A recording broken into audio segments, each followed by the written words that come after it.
नमस्ते भाई। देखिए आज ठंड पड़ रही है, कैडी ठंड एकदम। और मैथ स्पेशल का हमारा नया बैच स्टार्ट हुआ है कैरविल ऐप पर, और आज ये उसकी फर्स्ट लाइव क्लास है। ये क्लास जो इस समय कैरविल ऐप पर तो चल ही रही है, ये गगन प्रताप मैथ्स यूट्यूब चैनल पर भी लाइव फ्री चल रही है। पहली क्लास फ्री है तो आप इसको वहां भी जाके देख सकते हो।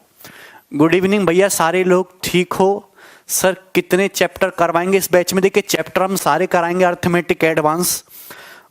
बहुत सारे बच्चे हमारे साथ जो नए जुड़े हैं, नंबर सिस्टम जो हम पढ़ाने जा रहे हैं बिल्कुल बेसिक से स्लोली धीरे धीरे पढ़ाएंगे। समय हमारे पास काफी है, ठीक है भाई। नंबर सिस्टम संख्या पद्धति बहुत ही इंपॉर्टेंट एक मजेदार टॉपिक है। बहुत सारे स्टूडेंट हमारी एनालिसिस वाली वीडियो देखते हैं, जो मैं एग्जाम की एनालिसिस कराता हूं, उसको देखकर डर जाते हैं कि सर ने तो रेल बना रखी, हमारे तो पल्ले नहीं पड़ता, कैसे पढ़ेंगे। ऐसा नहीं है कि जब आप हमसे लाइव बैचेस में पढ़ोगे तो वहां चीजें उसी के अकॉर्डिंग मिलेंगी। देखिए इंसान बहुत ही कमीना प्राणी है, उसको समय के अनुसार, अपनी आवश्यकताओं के अनुसार, परिस्थिति के अनुसार ढलना पड़ता है, तो हम भी ढल जाते हैं। यहाँ जो है हम बिल्कुल शुरू से बेसिक से और बहुत ही सिंपलेस्ट वे में हम लोग यहाँ पे पढ़ाई करेंगे, ठीक है। मैं ये मान के चलता हूं कि आपको थोड़ा बहुत मैथमेटिक्स आता है।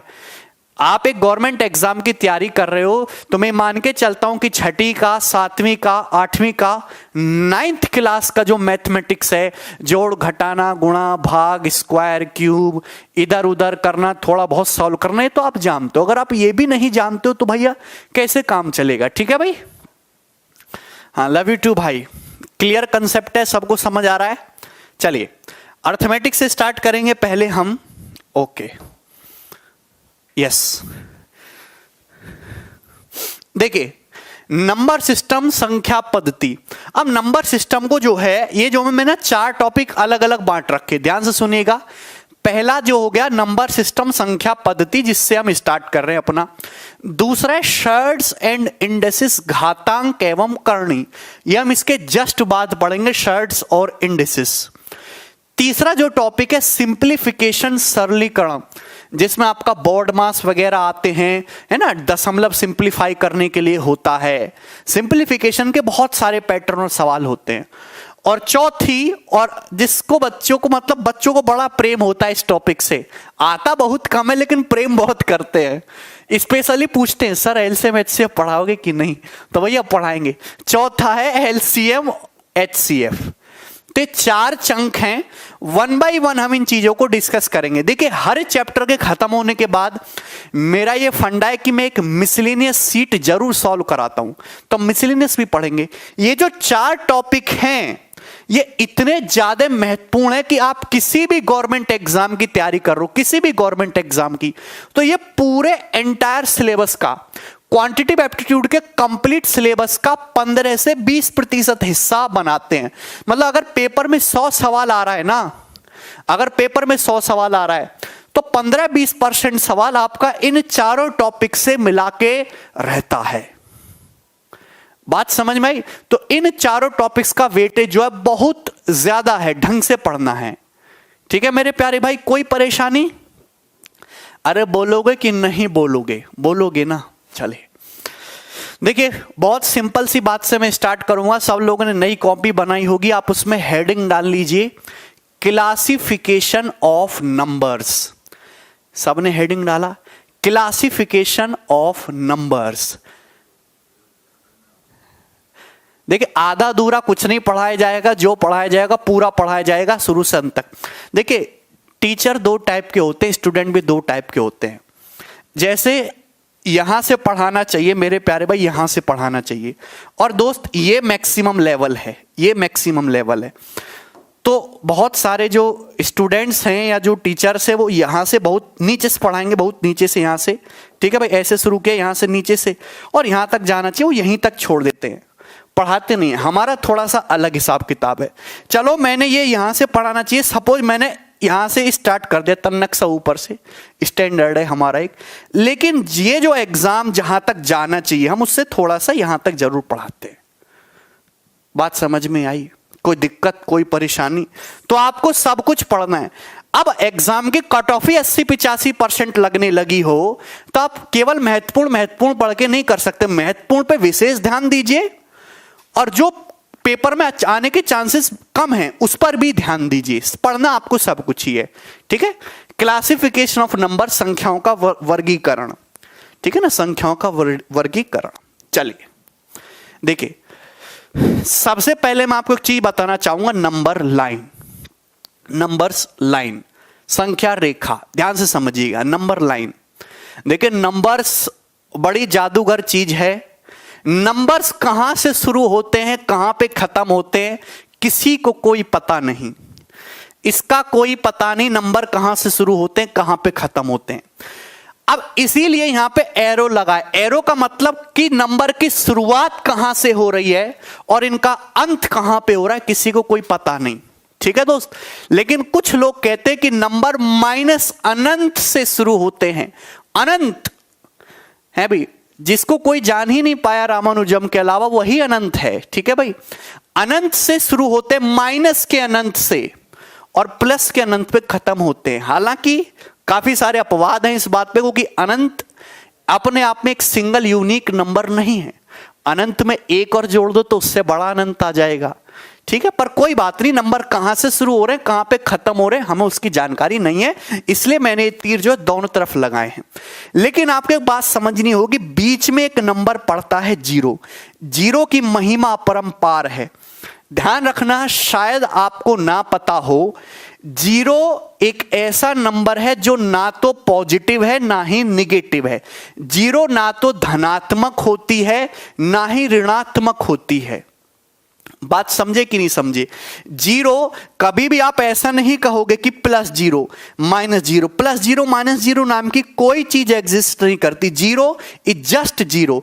जीरो ना तो पॉजिटिव नंबर में आता है ना ही नेगेटिव नंबर में आता है, ना ही धनात्मक है ना ही ऋणात्मक है। अब ध्यान से सुनिएगा मेरे प्यारे भाई, जीरो से अगर आप राइट हैंड की तरफ बढ़ेंगे, जीरो से अगर आप इधर बढ़ेंगे तो पॉजिटिव नंबर्स आते हैं, पॉजिटिव नंबर्स आते हैं। अगर आप जीरो से पीछे की तरफ आते हैं तो नंबर्स नेगेटिव होते हैं। ये बात समझ में आ गई? अब ध्यान से सुनिएगा मेरे प्यारे भाई, अब हमने इंटीजर्स डिसाइड किए। इंटीजर्स मैं आपको बता देना चाहता हूं व्हाट इज इंटीजर्स। इंटीजर्स ध्यान सुनिएगा, हिंदी में हम लोग कहते हैं इसे पूर्णांक, पूर्णांक है नहीं। तो जो हम गिनती पढ़ते हैं ना, 1 2 3 4 5 6 7 -10 -11 -12 -13 -12 -13, ये सब क्या है? इंटीजर्स हैं। देखिए जीरो, जीरो भी अपने आप में एक इंटीजर है। Zero is neither positive nor negative integer. देखिए जीरो से जीरो से आगे आप एक कदम उछालिएगा तो ये 1 यूनिट आ गया, उसके आगे 1 कदम और उछालिएगा ये 2 यूनिट आ गया, उससे ज्यादा 1 कदम और उछालिएगा ये 3 यूनिट आ गया, उससे ज्यादा 1 कदम और जाएंगे 4 यूनिट आएंगे। तो ये जो फिक्स डिस्टेंस पे या जो पर्टिकुलर डिस्टेंस पे जो कदम है, इन्हीं को हम इंटीजर बोलते हैं। +1 +2 +3 +4 +5 +6, ये सब क्या होते हैं? इंटीजर्स होते हैं। इंटीजर्स में डेसिमल नहीं आता, इंटीजर्स में डेसिमल नहीं आता। जैसे 1 एक इंटीजर है, 2 एक इंटीजर है, 3 एक इंटीजर है। लेकिन हम आपसे कहें 3.73, क्या ये एक इंटीजर है? नहीं, ये पॉइंट नहीं आना चाहिए बच्चे, ना पॉइंट आना चाहिए ना ही फ्रैक्शन ना आना चाहिए। जैसे हमने लिखा 22/13, क्या एक इंटीजर है? नहीं। पूरे पूरे कदम चलने, या तो 1 चलेंगे, 2 चलेंगे, 3 चलेंगे, बीच में नहीं कहीं रुकेंगे। अरे बोलो, कोई दिक्कत?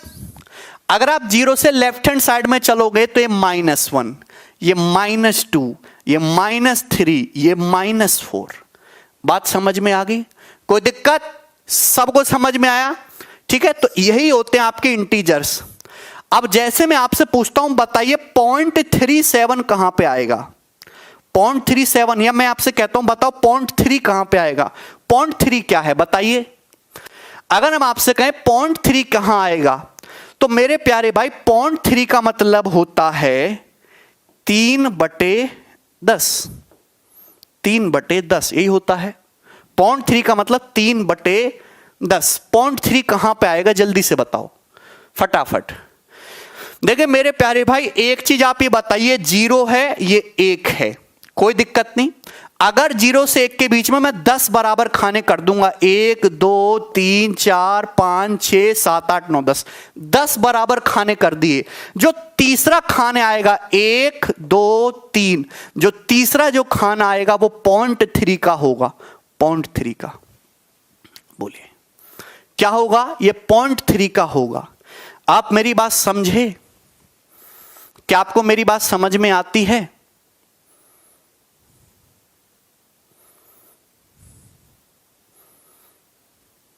है भाई,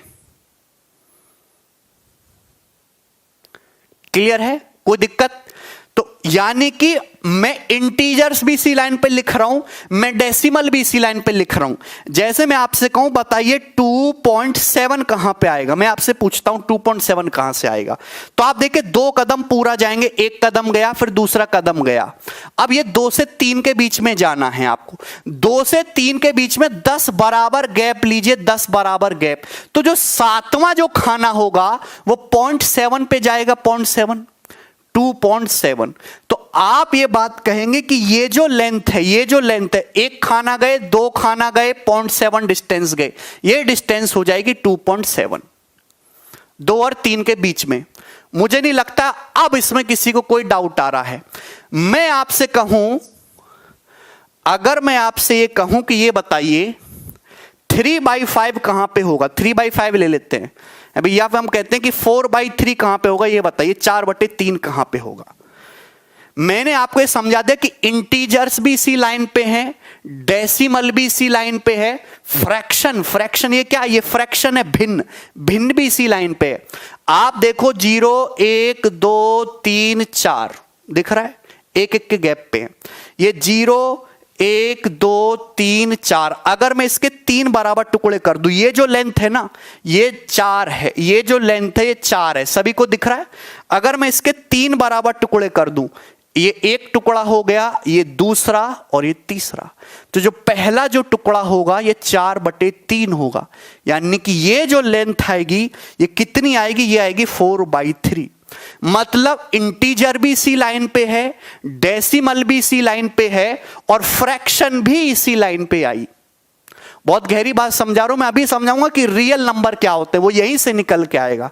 ठीक, अच्छा अब एक बात आप मुझे बताओ, मैं आपसे पूछता हूं बताइए √2 कहां पे होगा, √2 कहां पे है, √2। आगे आगे थोड़ा चलेंगे हम। √2 मैंने डेसिमल सिखाया, मैंने दशमलव सिखाया, मैंने फ्रैक्शन सिखाया। अब बताइए √2 कहां पे होगा, कैसे नापेंगे √2? 1 और 2 के बीच में, 1 और 2 के बीच में तो होगा, पर कैसे पता करेंगे कि यहां √2 है? देखिए मैं थोड़ी सी आगे की बात कर रहा हूं, पर आपको पता होगी सभी लोगों ने पाइथागोरस पढ़ी है, इसमें कोई खास बात नहीं, सभी बच्चे जानते हैं कि जैसे हम एक समकोण त्रिभुज बनाएं, दोस्तों में समकोण त्रिभुज बनाते हैं, ध्यान से सुनिएगा। अगर ये लेंथ x है, ये लेंथ y है, तो पाइथागोरस बाबा ने कहा था कि 90 के सामने होगा √x² + y²। बोलिए यहां तक कोई परेशानी है? पाइथागोरस बाबा ये कह के गए कि अगर ये लेंथ x है ये y है, दोनों नाइल लंबवत हैं, तो 90 के सामने होगा √x² + y²। ये कहा। हमको चाहिए √2। क्या चाहिए? √2। आप एक बात बताइए कि 0 से 1 तक की डिस्टेंस, 0 से 1 तक की डिस्टेंस, ये एक खाना होगी 1 यूनिट। इतनी ही डिस्टेंस ऊपर को खड़ी कर दो, इतनी डिस्टेंस ऊपर को खड़ी कर दो, ये हो गया 90 डिग्री के एंगल पे। ये डिस्टेंस 1 है, सेम इतनी ही लंबाई मैंने ऊपर खड़ी कर दी 90 डिग्री पे, ये भी 1 हो गई। बोलो मिला देंगे? क्या इसमें कोई परेशानी? तो जब आप इससे इसको मिलाएंगे, ये जो ब्लैक डिस्टेंस बनेगी ए बी, बताइए कितनी होगी मेरे प्यारे भाई? ये डिस्टेंस ए बी कितनी होगी, कोई बताएगा? ये डिस्टेंस ए बी कितनी होगी? ये होगी 1 1, पाइथागोरस से √1² + 1² √2। ये लंबाई आएगी √2। आई कि नहीं आई? √2। तो ये लंबाई √2 होगी कि नहीं होगी? हां बोल दो भैया, लॉजिकली समझो, √2 होगी। तो आप एक बात बताओ कि इतना कांटा √2 लंबाई का, इतना कांटा √2 लंबाई का, बोल दो हां। इतना कांटा √2 लंबाई का है, रिपीट ही तो कर रहे हैं यूजर, इतना कांटा √2 लंबाई का।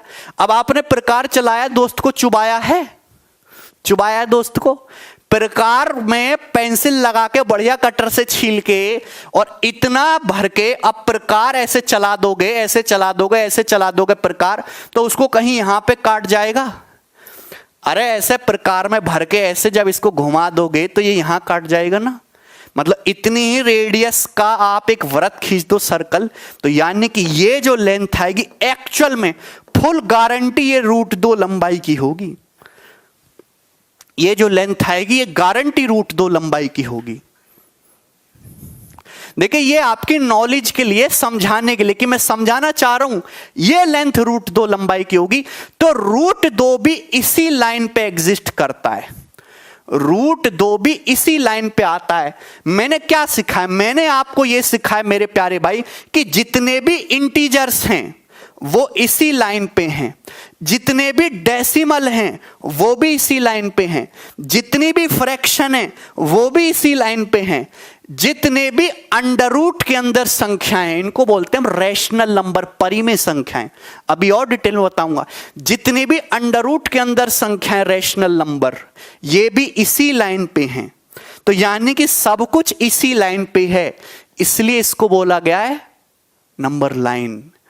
अब मैं आपसे एक बात कहना चाहता हूं, ध्यान से सुनिएगा मेरे प्यारे भाई। मैं आपसे कहूं कि √3 कहां बनेगा? मैंने ये √2 तो खींच दिया, मैंने ये √2 तो खींच दिया, यहां तक √2 है। आप कहोगे सर √3 कहां पे बनेगा, बताओ जरा सर। तो भैया मैं ये कहूंगा कि आपने √2 खींच लिया है, आपको √3 चाहिए, तो एक काम करो, एक लंबाई ऊपर उठा दो, ये लंबाई होगी 1, ये लंबाई होगी 1 यूनिट, ये 90 डिग्री है ही। आप बताओ √2 और 1 पाइथागोरस थ्योरम से कितना आएगा? √3। बिल्कुल बेसिक बता रहे हैं, एग्जाम के लिए नहीं, आपकी नॉलेज के लिए। √3 है भाई। तो ये जो डिस्टेंस आया, ये जो कांटा है, ये √3 का है। बोलो, अब इतना प्रकार में भर के जब आप ऐसे घुमा दोगे तो यानी कि ये जो पॉइंट आएगा ये कितनी लंबाई का होगा? ये √3 लंबाई का होगा। मतलब आप जितने भी नंबर रूट के अंदर आते हैं, स्क्वायर रूट के अंदर, आप सब खींच सकते हो। बोलिए, समझ में आया? तो अब मैं आपको समझाने चाह रहा हूं कि हुआ क्या। जितने भी इंटीजर हैं, जितने भी फ्रैक्शन हैं, जितने भी डेसिमल हैं, जितने भी रैशनल है, सब कुछ इसी लाइन पे हैं। अब आप एक बात बताइए, यहां तक समझ में आया दोस्त? कोई परेशानी नहीं? अच्छा, दूसरी बात एक समझना मेरे प्यारे भाई, यहां तक क्लियर है? रूट के बाहर जो है कभी भी नेगेटिव नहीं आएगा। अब देखिए ध्यान से सुनिएगा, जैसे ये x है, ये नेगेटिव भी हो सकता है, ये x पॉजिटिव के साथ साथ नेगेटिव भी हो सकता है, ये y जो है ये y पॉजिटिव के साथ साथ नेगेटिव भी ले सकते हैं। जैसे +4 की बजाय -4 ले लो। तो जो ये जो हाइपोटीनस है मेरे प्यारे भाई, ये जो हाइपोटीनस है ये क्या आएगा? हाइपोटीनस तो पाइथागोरस बाबा ये बोल के गए +-x² +-y², यही तो बोल के गए वो। बताओ, आपको एक बात पता है कि पॉजिटिव संख्या का या नेगेटिव का स्क्वायर करोगे पॉजिटिव ही आएगा। ये भी पॉजिटिव है, ये भी पॉजिटिव है, स्क्वायर हमेशा पॉजिटिव आता है, यानी कि पॉजिटिव ही आएगा। तो मैंने क्या सिखाया? मैंने सिखाया कि रूट के बाहर हमेशा पॉजिटिव वैल्यू आनी चाहिए, अंडर रूट के बाहर हमेशा पॉजिटिव वैल्यू आनी चाहिए। आप लोगों ने आज तक बचपन में खूब पढ़ा होगा कि नंबर होते हैं 2 प्रकार के, रियल नंबर और इमेजिनरी नंबर। फर्क आपको आज समझ में आएगा। नंबर्स को 2 पार्ट में बांटा गया, रियल नंबर वास्तविक संख्याएं, इमेजिनरी नंबर काल्पनिक संख्याएं। अब ध्यान से सुनना, रियल नंबर्स वो नंबर्स होते हैं जिन्हें नंबर लाइन पर डिनोट किया जा सकता है। रियल नंबर्स वो नंबर होते हैं जिन्हें नंबर लाइन पर डिनोट किया जा सकता है, जिन्हें नंबर लाइन पर डिनोट किया जा सकता है। मेरी बात समझे? जिन्हें नंबर लाइन के ऊपर लिखा जा सकता है। उनको हम कहते हैं रियल नंबर्स, यानी कि वास्तविक संख्याएं जिनका अपना एक वजूद है। जितने भी इंटीजर्स हैं वो सब नंबर लाइन पाएंगे, जितने भी डेसिमल है वो भी इसी पे आएंगे, जितने भी फ्रैक्शन है वो भी इसी पे आएंगे, जितने भी इरेशनल नंबर हैं वो भी इसी पे आएंगे। तो ये सारे के सारे क्या हैं? ये सारे के सारे रियल नंबर्स हैं, वास्तविक। तो फिर काल्पनिक कौन से बचे? काल्पनिक वो नंबर बचे जो नंबर लाइन पे नहीं आ सकते, जो नंबर लाइन पे नहीं आ सकते, वो नंबर जिन्हें नंबर लाइन पे डिनोट नहीं किया जा सकता। अगर मैं मोटी मोटी एक सीधी सी बात में कहूं तो एक निगेटिव नंबर का स्क्वायर, जैसे √-7, √-3, √-5, ये सब क्या है? ये सब आपके इमेजिनरी नंबर्स हैं। ऐसे कोई नंबर एक्चुअल में नंबर लाइन पर है ही नहीं, बस हमारी कल्पनाओं में। तो इन्हीं को नाम दिया हमने इमेजिनरी नंबर। बाकी चाहे नंबर आपके +1 हो, +3 हो, -7 हो, 5 हो, 19/13 हो, है भाई, या फिर 5/7 हो, ठीक है दोस्त, 0.675, 0.0675 डेसिमल हो, है भाई, या फिर √5 हो, है मैं √11 हो, ये सब जितने भी नंबर हैं इनको नंबर लाइन पर डाला जा सकता है, इसलिए वास्तविक संख्याएं हैं। बात समझ में? इमेजिनरी नंबर्स क्या होंगे? नंबर लाइन पे नहीं होंगे।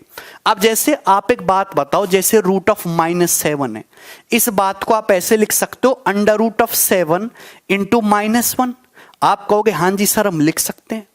अब अंडर तो दोनों जगह अलग अलग बट जाएगा, √7 × √-1। आप बोलोगे हाँ जी सर बिल्कुल सही बात है भाई। तो ये देखिए √7 तो फिक्स है, ये √7 तो है ही है, ये -√1। हर इमेजिनरी नंबर में हर काल्पनिक संख्या में √-1 आता है, इसी को हम आयोटा बोलते हैं। आयोटा क्या होता है? -1 का अंडर-रूट। आयोटा क्या होता है? -1 का अंडर-रूट। ठीक है भाई, क्लियर है? कोई परेशानी इसमें? मुझे नहीं लगता इसमें कोई परेशानी है। तो आयोटा का स्क्वायर क्या होगा? -1। ये आपके सिलेबस में नहीं है, आपके सिलेबस में तो ये रियल नंबर्स है जो मैंने आपको बताए। आयोटा का स्क्वायर क्या आएगा? -1। अरे ठीक है, क्या इसमें कोई परेशानी है? अब तुम्हें कुछ पल्ले पड़ता है कि नहीं है? कितने बच्चे हैं?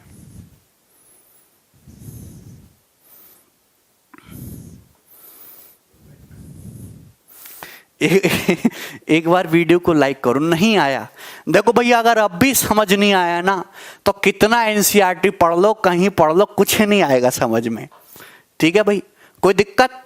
चलिए, तो रियल नंबर्स आज तुम्हें समझ में आया होगा होता क्या है। रियल नंबर्स हो गया, इमेजिनरी नंबर्स हो गया। अब आगे चलते हैं। सभी लोग कह रहे हैं सर कॉम्प्लेक्स नंबर बताओ क्या होता है। देखिए कॉम्प्लेक्स नंबर लिख लीजिए अपनी कॉपी में। कॉम्प्लेक्स नंबर्स हिंदी में कहेंगे इसे सम्मिश्र संख्याएं। कॉम्प्लेक्स नंबर्स हिंदी में क्या कहेंगे हम? इसे सम्मिश्र संख्याएं। सम्मिश्र, मिश्र का मतलब कुछ ना कुछ मिला हुआ है। तो कॉम्प्लेक्स नंबर मतलब ऐसा एक नंबर जिसमें रियल और इमेजिनरी दोनों पार्ट अवेलेबल हों, रियल प्लस इमेजिनरी दोनों पार्ट हों। कॉम्प्लेक्स नंबर का मतलब उसमें रियल भी होगा और उसमें इमेजिनरी पार्ट भी होगा। इमेजिनरी पार्ट भी होगा, इमेजिनरी भी होगा और उसमें वास्तविक संख्याएं भी होंगी। रियल प्लस इमेजिनरी कैसे? नहीं समझे? फॉर एग्जाम्पल के लिए मैं आपके सामने लिखता हूं 5 + 3 आयोटा। ये क्या है? मैंने आपके सामने एक नंबर लिखा। ये कैसा नंबर है? ये कॉम्प्लेक्स नंबर है। कॉम्प्लेक्स नंबर कैसे है? क्योंकि इसमें 5 क्या है? वास्तविक संख्या है और आयोटा तो काल्पनिक होता है, 3 आयोटा काल्पनिक संख्या है। तो रियल इमेजिनरी दोनों आ गया तो ये क्या हो गया? कॉम्प्लेक्स नंबर हो गया। तो कोई भी complex number, any complex number को हम रिप्रेजेंट कर सकते हैं a + IB की फॉर्म में। स्टैंडर्ड फॉर्म होती है, ये स्टैंडर्ड फॉर्म होती है कॉम्प्लेक्स नंबर की, जहां a क्या रहेगा दोस्त? a आपका रियल नंबर रहेगा और ये क्या रहेगा दोस्त? ये आपका इमेजिनरी नंबर्स रहेगा।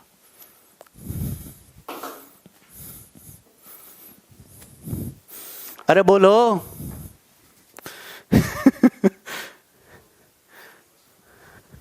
चलो आगे समझ आया। नेक्स्ट, तो मुझे लगता है कि यहां तक आपको क्लियर है, नंबर लाइन क्लियर है, रियल नंबर्स क्लियर हैं दोस्त। आगे चलते हैं और रियल नंबर्स पे आ जाते हैं। देखिए दोस्त, रियल नंबर्स मेरे प्यारे भाई दो टाइप के होते हैं।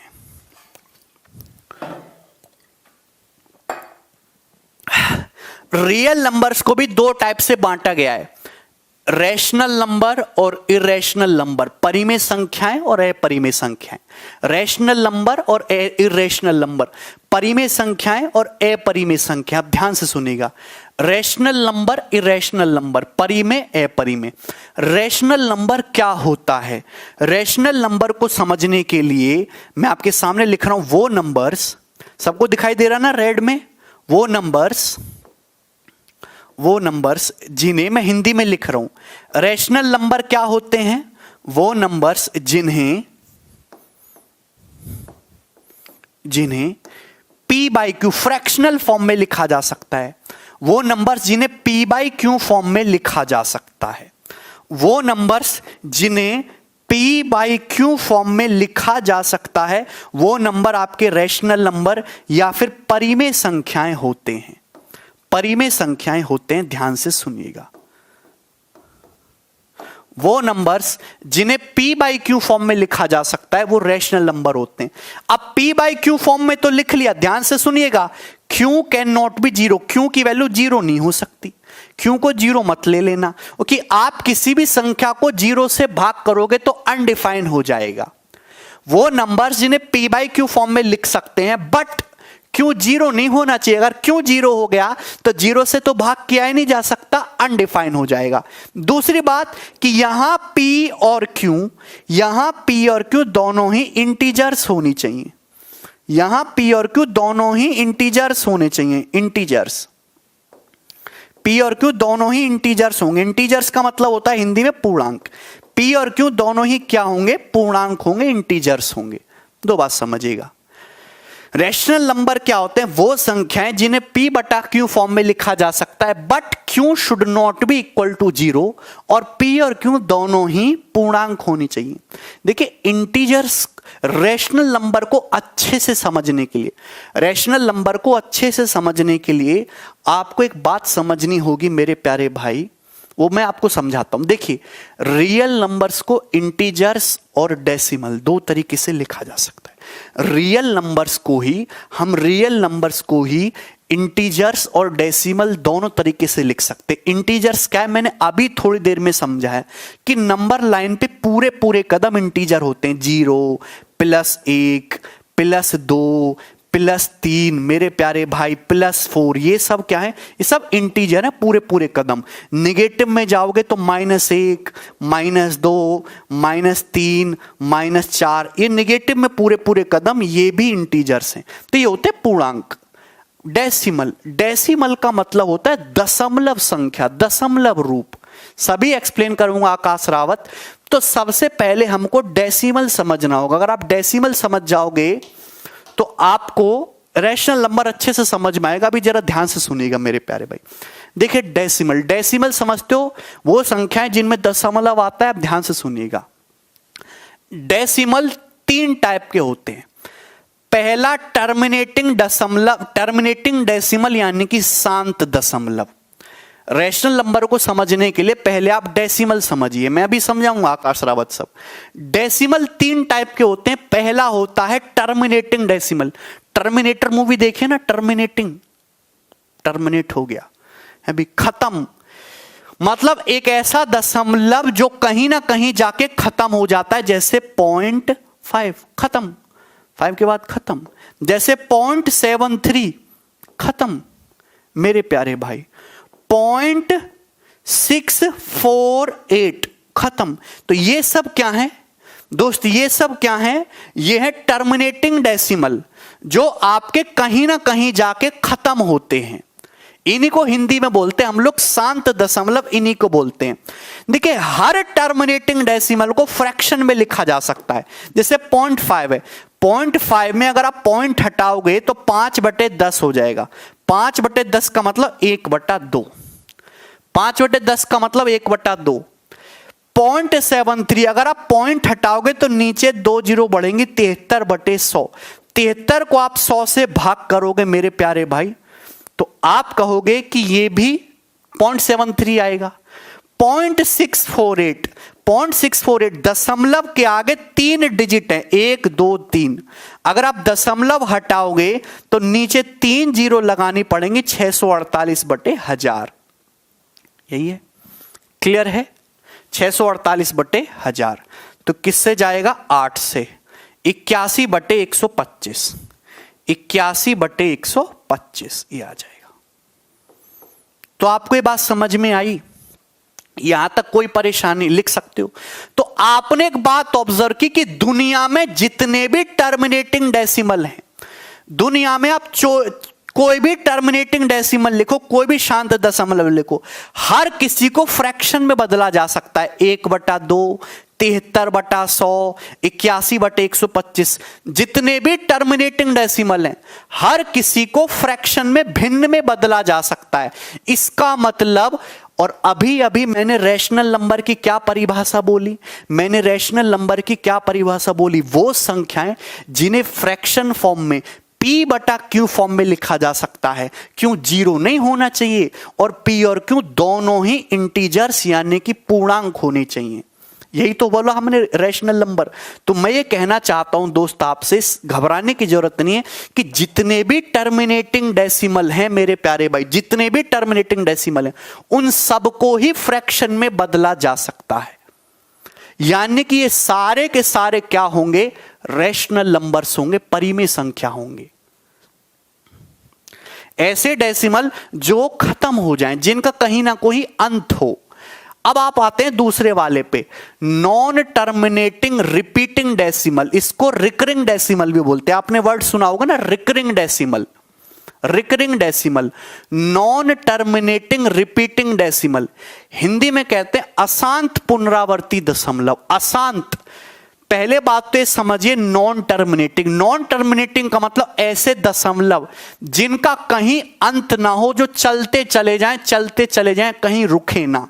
लेकिन वर्ड आ रहा है रिपीटिंग। रिपीटिंग का मतलब होता है ऐसे दशमलव जो एक पैटर्न को रिपीट करते चले, रिकरिंग करते चलें, जो रिपीट करते चलें। जैसे एग्जाम्पल के लिए मैंने आपके सामने लिखा 0.33333, ये डेसिमल कैसा है? इसका कोई अंत नहीं है। 0.33333333 अनंत तक चलता चला जाएगा, कहीं नहीं रुकेगा।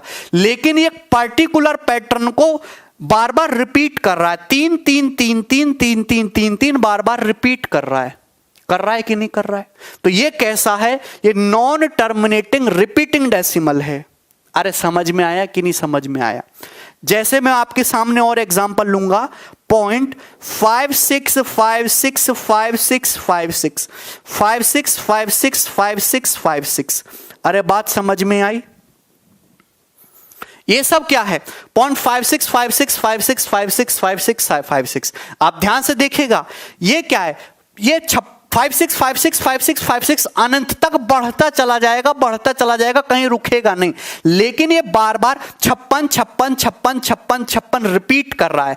तो ये अशांत दशमलव है, पर ये रिकरिंग है, बार बार 56 रिपीट होता जा रहा है। अरे बात समझ में आई कि नहीं समझ में आई मेरे दोस्त? क्लियर है कि नहीं क्लियर है? दूसरी बात मैं आपके सामने लिखता हूं 0.137137137137 ये क्या है? ये क्या है दोस्तों? ये भी नॉन टर्मिनेटिंग डेसिमल है, आगे बढ़ता जा रहा है। 137 बात समझ में आई?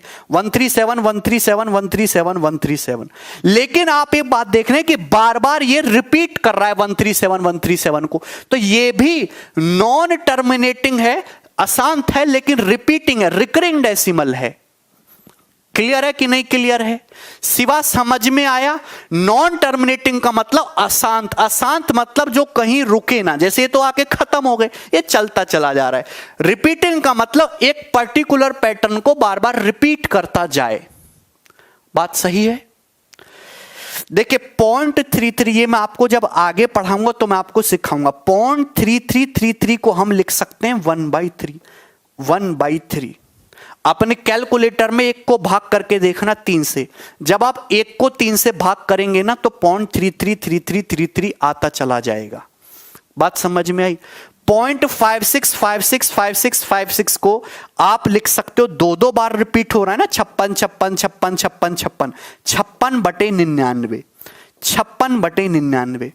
बात समझते रहना, 56/99। अपने कैलकुलेटर में 56 को भाग करके देखो 99 से, मोबाइल में होगा ना छुटका सा कैलकुलेटर, 56 को भाग करके देखना 99 से, पता है क्या आएगा? 0.565656565656 आएगा उत्तर। ये 0.137 है, 137 बार बार रिपीट होता जा रहा है। तो आप इसको ऐसे लिख सकते हो। मैं आपको बताऊंगा कि कैसे लिख रहा हूं, मैं आपको लिखना सिखाऊंगा, लेकिन आप अभी समझ लीजिए 137/999। आप कैलकुलेटर में अपने मोबाइल में भाग करके देखना 137 को 999 से, 137 को 999 से भाग करना 0.137 आएगा। मैं आपको बताऊंगा ये कैसे आया है, लेकिन अभी आप समझिए कि इसको आप इस तरीके से लिख सकते हो। मैं ये क्यों कहना चाह रहा हूं ऐसा भी आपको समझाते हैं। देखिए ये एक नॉन टर्मिनेटिंग रिपीटिंग डेसिमल है, ये एक अशांत दशमलव है लेकिन ये रिपीटिंग है। तो नॉन टर्मिनेटिंग रिपीटिंग डेसिमल को हम फ्रैक्शन में लिख पा रहे हैं, इसको 1/3 लिख पा रहे हैं फ्रैक्शन में। 0.56565656 को हम फ्रैक्शन में लिख पा रहे हैं 56/99। 0.137 को भी हम फ्रैक्शन में लिख पा रहे हैं 137/999। तो मैं ये कहना चाहता हूं कि दुनिया में जितने भी नॉन टर्मिनेटिंग डेसिमल आएंगे, दुनिया में जितने भी नॉन टर्मिनेटिंग रिपीटिंग डेसिमल आएंगे, नॉन टर्मिनेटिंग रिपीटिंग डेसिमल दुनिया में जितने भी होंगे, उनको भी एक फ्रैक्शन की फॉर्म में लिखा जा सकता है, उनको भी एक फ्रैक्शन की फॉर्म में लिखा जा सकता है। मैंने आपको 2 बात बताई। डेसिमल 3 टाइप के होते हैं, मैंने आपको 2 टाइप एक्सप्लेन करे। पहला है टर्मिनेटिंग डेसिमल, शांत, जो खत्म हो जाए, आगे जाके खत्म। हर टर्मिनेटिंग डेसिमल को फ्रैक्शन में लिखा जा सकता है। हर नॉन टर्मिनेटिंग लेकिन रिपीटिंग डेसिमल, जिसे हम रिकरिंग भी कहते हैं, उसको भी फ्रैक्शन में लिखा जा सकता है। बात सही है? क्या इसमें कोई परेशानी नहीं? कोई परेशानी नहीं। लेकिन आप एक बात बताइए, तीसरा समझिए, non terminating non repeating decimal. ये बहुत इंपॉर्टेंट बात है। नॉन टर्मिनेटिंग का मतलब अशांत, ऐसा दशमलव जो कभी शांत ना हो, और नॉन रिपीटिंग का मतलब एक ऐसा दशमलव जो कभी पैटर्न को, किसी पर्टिकुलर पैटर्न को बार बार रिपीट ना करे, उसी को हम बोलते हैं non repeating, non terminating non repeating decimal, जिसे आप रिकरिंग डेसिमल भी बोलते हो, जिसे आप रिकरिंग डेसिमल भी बोलते हो। हिंदी में कहते हैं इसे अशांत अनावर्ती। अनावर्ती का मतलब दोहराव ना होना, पुनरावर्ती का मतलब बार बार दोहराव होना। जैसे फॉर एग्जाम्पल के लिए मैंने आपके सामने लिखा 0.134260752, कोई पैटर्न नहीं है और ये अनंत तक ऐसे चला जा रहा है, इसे रुकने का कोई मूड नहीं है, इसका रुकने का कोई मूड नहीं है। तो हम इसी को बोलते हैं non terminating non repeating decimal. हम इसी को क्या बोलते हैं? Non terminating non repeating decimal. क्या आप मुझे एक बात बताओगे, ये एक non terminating non repeating decimal है, कहने का मतलब क्या हुआ कि ये एक अनंत तक जा रहा है डेसिमल, लेकिन ये किसी भी पैटर्न को बार बार फॉलो नहीं कर रहा। क्या आप इसको फ्रैक्शन में कन्वर्ट कर सकते हो? क्या आप इसको फ्रैक्शन में कन्वर्ट कर सकते हो? इसको फ्रैक्शन p/q फॉर्म में नहीं बदल सकते। जब ये एक अनंत तक जाने वाला दशमलव है और इसमें कोई पैटर्न ही नहीं बनना, तो इसको फ्रैक्शन में बदल ही नहीं सकते। अरे थोड़ा बुद्धि में समझ में आया? जब ये एक अनंत तक जा रहा है डेसिमल, खत्म ही नहीं हो रहा और ये कोई पैटर्न भी नहीं फॉलो कर रहा, तो इसको तो हम किसी फॉर्म में, फ्रैक्शन की फॉर्म में लिख ही नहीं सकते। समझ में है? तो इसको fraction P by Q form में नहीं लिख सकते।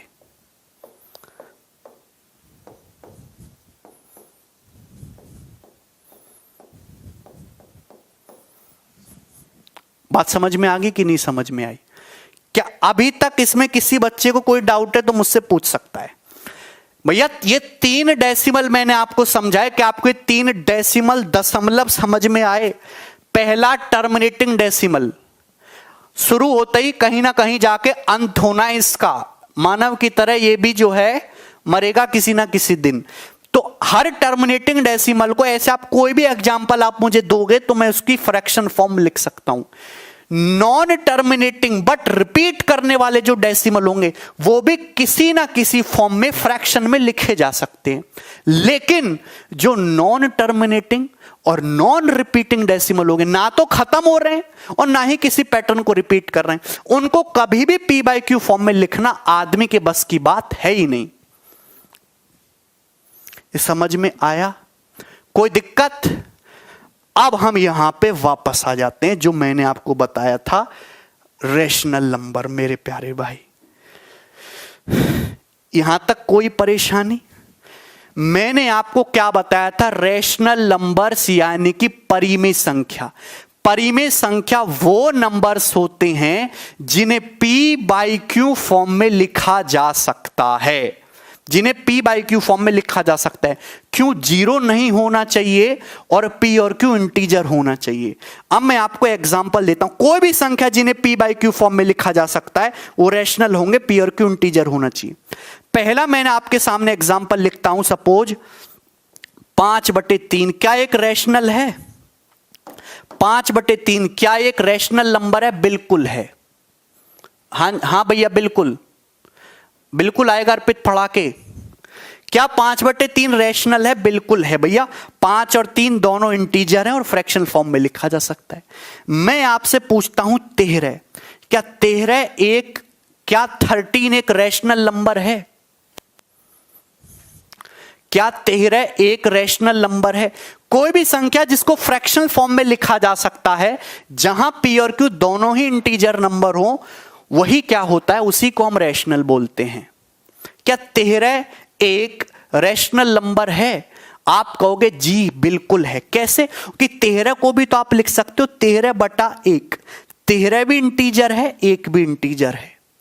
मैं आपसे कहूं -8, क्या ये एक रैशनल नंबर है? -8।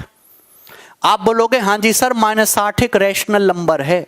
क्यों? क्योंकि -8 को भी तो आप -8/1 लिख सकते हो। लिख सकते हो क्यों? क्योंकि -8 भी एक इंटीजर है, 1 भी एक इंटीजर है, तो -8/1 एक रैशनल नंबर होगा। अभी मैं धीरे धीरे सबकी बातों पे आ रहा हूं। मैं आपसे कहता हूं, बताइए दोस्त, मैं आपसे कहता हूं कि 0.555555 क्या ये एक रैशनल नंबर है? 0.555555 क्या ये एक रैशनल नंबर है? क्या ये एक रैशनल नंबर है? 0.555555। व्हाट अबाउट पाई? पाई बताऊंगा ऋतिक खरे, पाई में बताऊंगा क्या होता है। 0.5555 क्या ये एक रैशनल नंबर है? अरे बोल दो यार। यस। 0.5555 को अगर आप घूर के देखो तो इसको 5/9 लिखा जा सकता है। कैसे लिखा जा सकता है जब हम आगे कन्वर्जन पढ़ेंगे तब सिखाऊंगा। अभी के लिए ध्यान समझिए कि 0.555 जो है उसकी एक्चुअल में वैल्यू 5/9 होती है। 5 को 9 से भाग करके देखिएगा 0.55 आता है। अब जब ये 0.555 का मतलब 5/9 है, 5 भी इंटीजर है, 9 भी इंटीजर है, तो जाहिर सी बात एक रैशनल नंबर है। जाहिर सी बात एक रैशनल नंबर है। कोई दिक्कत इसमें? कोई परेशानी? कोई समस्याएं? Okay, very good. मैं आपके सामने कहता हूं 22/7। 22/7 क्या है? 22/7 क्या है? मैं आपसे कहता हूं 22/7 क्या है? बोलिए। ये सब जो आपके सामने लिखा है ये सभी रैशनल नंबर है, परिमेय संख्याएं। 22/7 क्या है? बिल्कुल, व्हाट इज 22/7? 22/7 भी एक रैशनल नंबर, एक परिमेय संख्या है। P/Q फॉर्म है, 22 भी एक इंटीजर है, 7 भी एक इंटीजर है। तो कोई भी संख्या जिसको P/Q फॉर्म में लिख सकते हैं वो क्या है मेरे प्यारे भाई? रैशनल नंबर होती है। तो आपको एक बात ये समझ में आई कि जितने भी रैशनल नंबर हैं, स्लाइड होगी ना यहां पे? एक नहीं है, मैं यहां पे देखता हूं। जितने भी रैशनल नंबर हैं, जितने भी परिमेय संख्याएं, रैशनल नंबर्स, ध्यान से समझिएगा, रैशनल नंबर्स, भैया वो या तो टर्मिनेटिंग डेसिमल हैं, दुनिया में जितने भी टर्मिनेटिंग डेसिमल हैं यानी कि शांत दशमलव हैं, वो भैया अपने आप में रैशनल नंबर होते हैं। हर टर्मिनेटिंग डेसिमल रैशनल नंबर है। और दुनिया में जितने भी नॉन टर्मिनेटिंग रिपीटिंग डेसिमल हैं वो भी रैशनल नंबर हैं। नॉन टर्मिनेटिंग रिपीटिंग डेसिमल जो हैं वो भी रैशनल नंबर है, ये भी रैशनल नंबर है। बात समझ में आई? क्या इसमें कोई परेशानी हुई अब तक? मैंने क्या बोला? वो संख्याएं जिनको फ्रैक्शनल फॉर्म P/Q फॉर्म में लिखा जा सकता है वो सब रैशनल होंगे। हर टर्मिनेटिंग डेसिमल को फ्रैक्शनल फॉर्म P/Q में लिखा जा सकता है, रैशनल है। हर नॉन टर्मिनेटिंग रिपीटिंग डेसिमल को P/Q फॉर्म में लिखा जा सकता है, रैशनल नंबर है। तो मैं आपसे कहना चाहता हूं, आप इसको दिमाग में बिठा लीजिए कि जो पूरा जो है ना ये डब्बा, ये रैशनल नंबर्स का है। These are rational numbers. इसमें जो भी आएगा वो सब रैशनल होगा। क्लियर है? कोई दिक्कत इसमें? आगे चलते हैं। अब रैशनल नंबर समझ में आ रहा है कि नहीं समझ में आ रहा है? मैं आपसे कहूं बताइए, √9 क्या रैशनल नंबर है? मैं आपसे कहता हूं √9 क्या ये रैशनल नंबर है कि नहीं है, ये बताइए। √9 इज इट रैशनल और नॉट?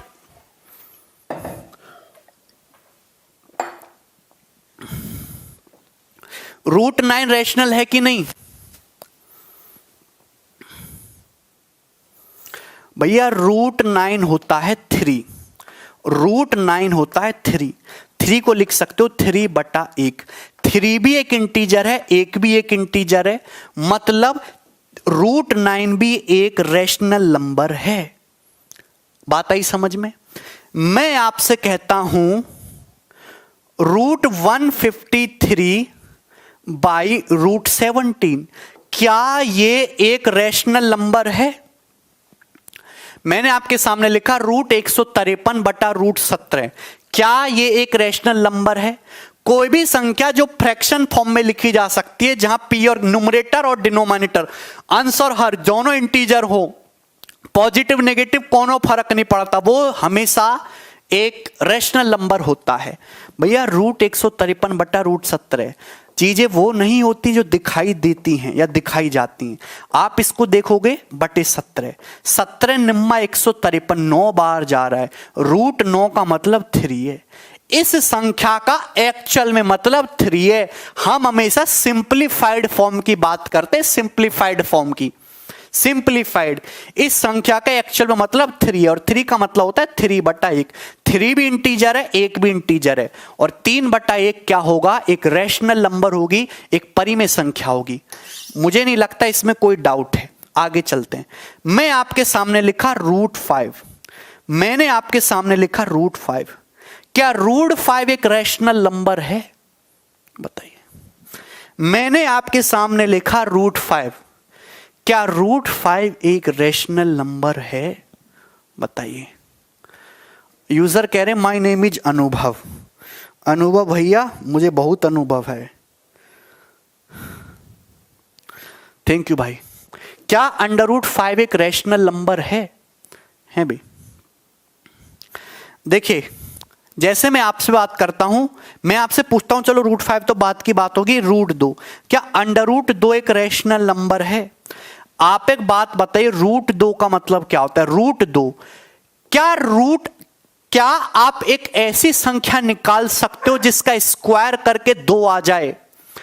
क्या आप एक ऐसी संख्या निकाल सकते हो जिसका स्क्वायर करके 2 आ जाए? √2 का मतलब होता है एक ऐसी संख्या, जैसे √16 लिखते हैं, √16 का मतलब होता है 4। 4 कैसे है? 4 एक ऐसी संख्या है जिसका स्क्वायर करने पर वापस 16 पे पहुंच जाओ। तो √2 का मतलब एक ऐसी संख्या जिसकी 2 बार गुणा करने पर 2 आ जाए। क्या ऐसी संख्या आप निकाल सकते हो? नहीं, ऐसी कोई एग्जैक्ट संख्या है ही नहीं। एक्चुअल में √2 की आप एग्जैक्ट वैल्यू डेसिमल में लिख ही नहीं सकते। √2 की एग्जैक्ट वैल्यू आप डेसिमल में लिख ही नहीं सकते। अगर आप इसको डेसिमल में लिखोगे ना तो 1.414 समथिंग समथिंग समथिंग, ये अनंत तक चलता चला जाएगा, ये कभी रुकेगा नहीं। क्या ये कभी रुकने वाला है? ये कभी रुकेगा नहीं। यानी कि ये जो √2 है ये क्या हो गया? ये एक नॉन टर्मिनेटिंग अशांत तो हो ही गया। जब ये कहीं जाके खत्म ही नहीं हो रहा तो ये बहुत बड़ा अशांत आदमी है। लेकिन ये रिपीट भी नहीं कर रहा खुद को, ये बहुत बड़ा जो है जिद्दी है, ये खुद रिपीट भी नहीं कर रहा। तो ये non terminating non repeating decimal हो गया कि नहीं हो गया? ये एक non terminating non repeating decimal हो गया कि नहीं? तो इसी को बोलते हैं हम लोग दोस्तों ये non terminating non repeating decimal हो गया। मतलब इसकी हम फ्रैक्शन में वैल्यू लिख ही नहीं सकते। भैया ये एक अनंत तक भगा चला जा रहा है, रुकने मानने को तैयार नहीं है, ना ही ये रिपीट कर रहा है। मतलब हम इसको जैसे ये सब हमने बढ़िया से फ्रैक्शन में लिख दिए, √9 को भी फ्रैक्शन में 3/1 लिख दिया, इसका मतलब √2 को हम फ्रैक्शन में p/q फॉर्म में नहीं लिख सकते। इसी वजह से √2 एक इरेशनल नंबर है, एक अपरिमेय संख्या है। तो मेरे प्यारे भाई √2 एक इरेशनल नंबर हुआ, और इरेशनल नंबर वही नंबर होते हैं जो रैशनल ना हो, यानी कि जिन्हें p/q फॉर्म में ना लिखा जा सके। इरेशनल नंबर कौन से होंगे? जिन्हें p/q फॉर्म में ना लिखा जा सके, जिन्हें p/q फॉर्म में, जिन्हें फ्रैक्शनल फॉर्म में ना लिखा जा सके। p/q, p और q दोनों इंटीजर होंगे। अरे बात समझ में आई कि नहीं समझ में आई? क्लियर? कोई दिक्कत इसमें? ये बताओ अभी तक। ये होते हैं इरेशनल नंबर्स, मतलब जो रैशनल नहीं है। जो रैशनल नहीं है वही इरेशनल है। अगर रैशनल p/q फॉर्म में हो गया, इसका मतलब इरेशनल p/q फॉर्म में नहीं होगा। इसका मतलब इरेशनल क्या होंगे? Irrational non terminating non repeating decimal होंगे। ना तो ये कहीं जाके खत्म होंगे और ना ही ये किसी पैटर्न को रिपीट करेंगे, अनंत तक बढ़ते चले जाएंगे। इसलिए दुनिया में जितने भी non terminating non repeating decimal है उनको आप फ्रैक्शन में बदल ही नहीं सकते। इस वजह से वो सारे के सारे क्या बोल लेते हैं? हम इन्हें इरेशनल नंबर बोलते हैं। यानी कि कहने का मतलब √2, √3, √7, बात समझे कि नहीं? √11/3 बोलो, √3.1, ये सब क्या हैं? ये सब इरेशनल नंबर्स हैं, अपरिमेय संख्याएं हैं। ये सब क्या? इरेशनल नंबर्स हैं। यानी कि मैंने जो आपको तीसरी चीज पढ़ाई थी, देखो कितना थक गया मैं। यानी कि मैंने जो आपको तीसरी चीज पढ़ाई थी ना, क्या थी तीसरी चीज? ये वाली, ये जो मटेरियल है, ये क्या हो गया? ये जो ग्रीन वाला गोला है, ये जो ग्रीन वाला है, ये तो रैशनल हो गया, रैशनल है भी, परिमेय है भी। और ये जो non repeating non terminating decimal, ये जो अपने इसने कैटेगरी अपना मोहल्ला बनाया है, यही मोहल्ला ही इरेशनल है भी।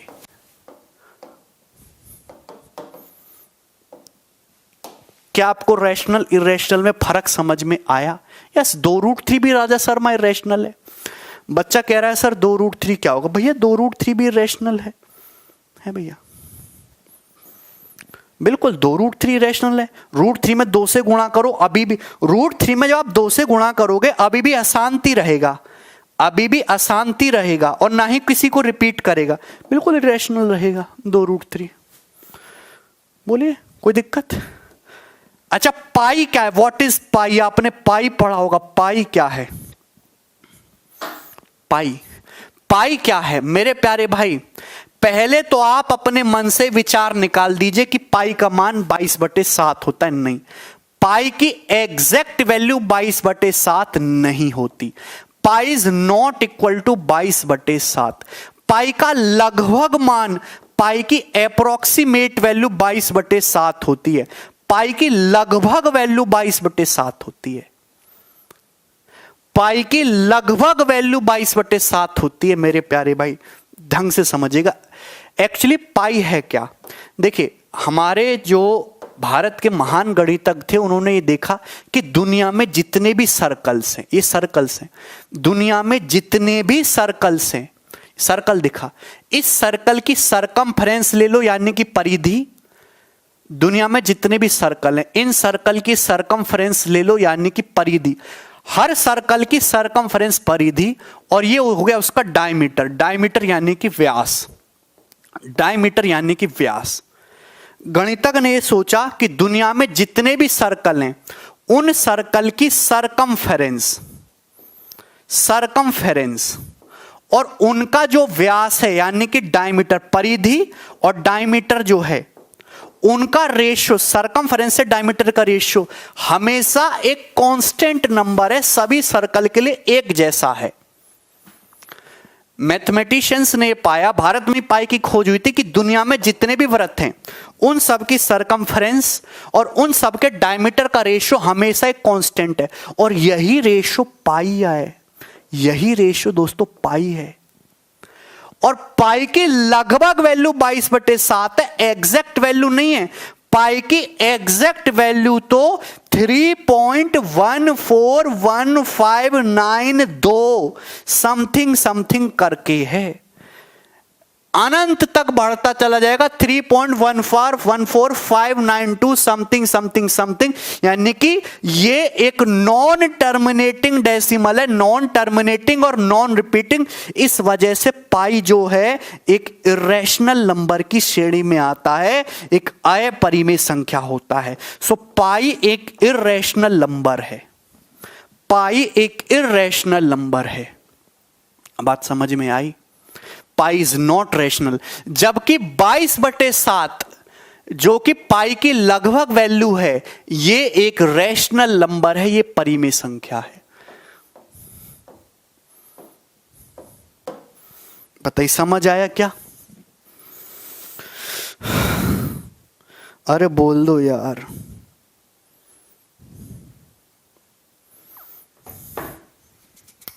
हाँ रिकॉर्डिंग वीडियो मिलेगा। कांस्टेंट क्या होगा? यूजर कांस्टेंट वो होता है जब हम रास्ते में जब हम गोलगप्पा खाते हैं पटाके, तो 10 रुपए का पटाखा खाने के बाद हम उससे सूखा पटाखा मांगते हैं ना, सूखा पटाखा दही में भिगोकर नमक डाल के वो दे देता है, उसको हम कांस्टेंट बोलते हैं। ठीक है, तो सरकमफेरेंस से डायमीटर का जो रेशियो है दैट इज सूखा पटाखा, और constant that is pi.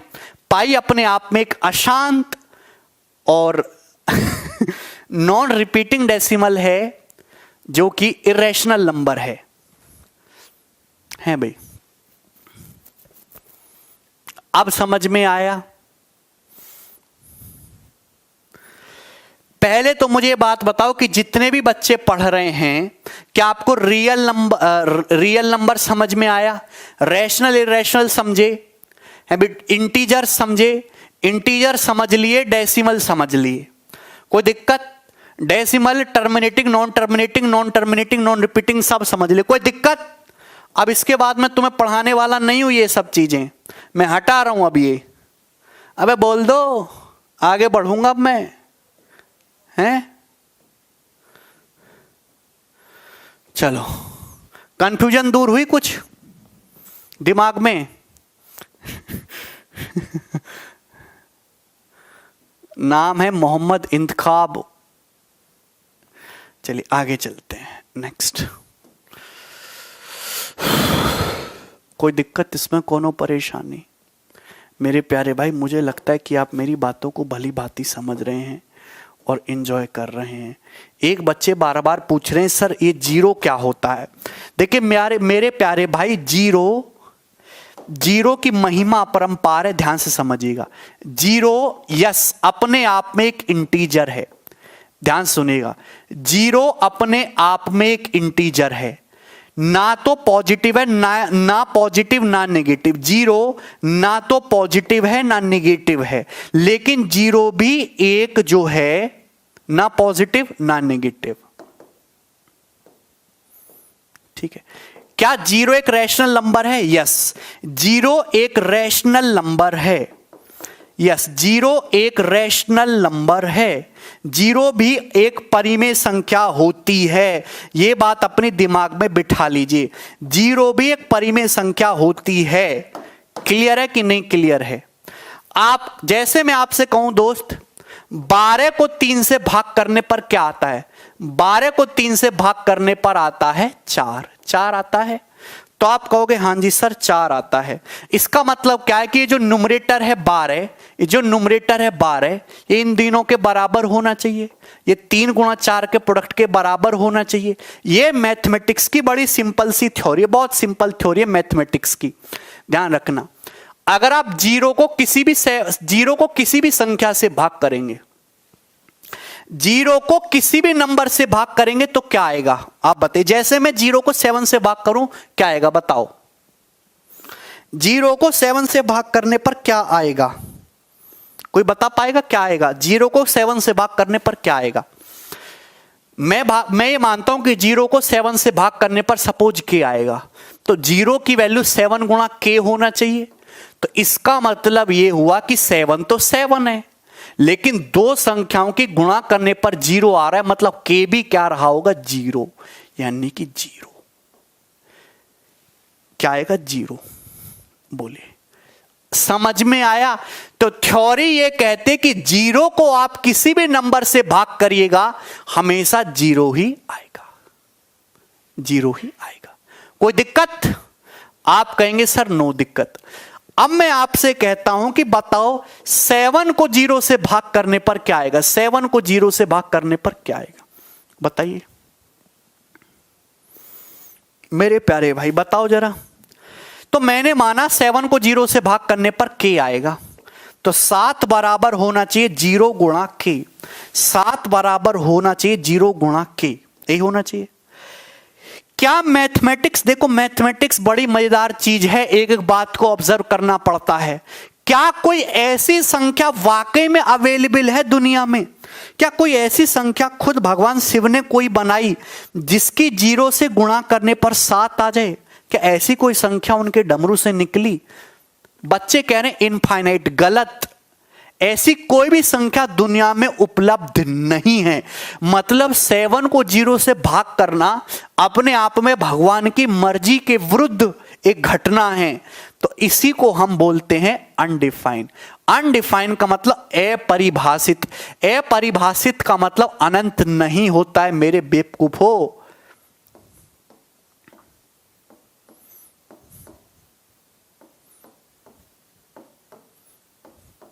Undefined, not defined. 7 से 0 को भाग करने पर क्या आएगा हमें नहीं पता, हम नहीं परिभाषा दे सकते। ठीक है, मैं आपसे कहूं कि 0 को 0 से भाग करने पर क्या होता है? 0 को 0 से भाग करने पर क्या आएगा? बताइए जरा।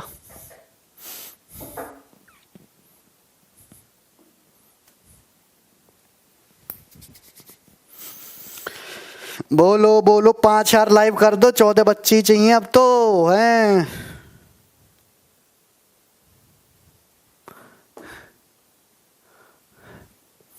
जीरो को 0 से भाग करने पर क्या आएगा? बच्चे कह रहे हैं अनंत। अरे भैया आप थोड़ा दिमाग लगाओ।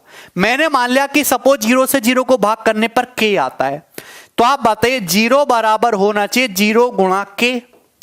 मतलब के एक ऐसी संख्या है जिसको 0 से गुणा करो 0 आ जाए। तो आप बताओ क्या के की जगह 1 नहीं हो सकता? हो सकता है। 0 की 1 में गुणा करो तो भी 0 आएगा। क्या k की जगह 2 नहीं हो सकता? 0 गुणा 2 करो तो भी 0 आएगा। k की जगह 3 रखो, 0 गुणा 3 तो भी 0 आएगा। k की जगह 15 करो, 0 गुणा 15 तो भी 0 आएगा। k की जगह -6 रखो तो भी 0 आएगा। k की जगह पाई रखो, 0 गुणा पाई तो भी 0 आएगा। k की जगह कुछ भी रखो 0 ही आएगा। मतलब k की कोई वैल्यू फिक्स है ही नहीं, k की कोई वैल्यू सर्टेन है ही नहीं है भैया। k तो कुछ भी हो सकता है, k कुछ भी, k की कोई सर्टेन वैल्यू है ही नहीं। इनफाइनाइट बता रहे बेवकूफों की तरह, पागल हो क्या? k की जगह कुछ भी डालो 0 ही आएगा। मतलब k क्या है हम पता ही नहीं लगा सकते, हम कुछ कह ही नहीं सकते ये है k। जब कुछ कह ही नहीं पा रहे, कुछ है ही नहीं कहने लायक, तो यानी कि क्या है? अनडिफाइन। ये भी अनडिफाइन होता है। आप 0 को 0 से भाग करेंगे तो अनंत नहीं होता, अनडिफाइन। इनडिटर्मिनेंट, अनडिफाइंड का मतलब अपरिभाषित है भाई, जिसके बारे में कुछ कहा ना जा सके। बोलिए, अरे कोई दिक्कत है?